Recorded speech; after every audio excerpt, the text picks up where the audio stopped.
Most importantly, the biggest pain is that giving money to fossil fuel investments keeps environmental racism going. CalSTRS can't keep ignoring that in California, at least 92% of people living near fossil fuel sites are indigenous, black, and other people of color. And CalSTRS is totally a part of this.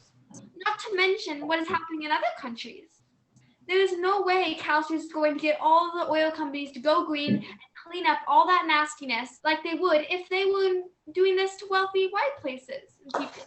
Oh yeah, my grandma lives a block away from an oil refinery. That's crazy.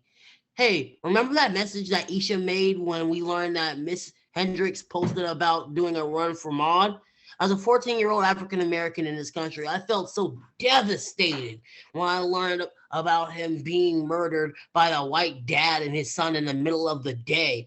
Of course, Miss Hendricks was coming from a good place in her heart and didn't mean to upset Isha and so many of us, but that doesn't change how sickening and ironic it is every time a CalSTRS board member and staff don't use their privilege. It scars even more. I have a message for CalSTRS Board Vice Chair Sharon Hendricks. In this moment of uprisings against anti-Blackness, you dare to claim that Black lives matter to you while you invest over $6 billion in companies that are taking years off of our lives. Almost every place that extracts, processes, or transports fossil fuels are located in communities that are predominantly Black and brown and working class. My people, my community. You dare to say that Black lives matter to you while you are actively taking years off of our lives.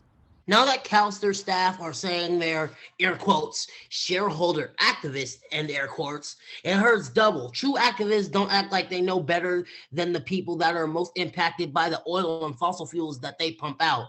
Real activists listen to us and support what we know we need. I want to finish reading part of the statement from the Movement for Black Lives. We demand investments in education, health, and safety of Black people instead of investments in the criminalizing, caging, and harming of Black people.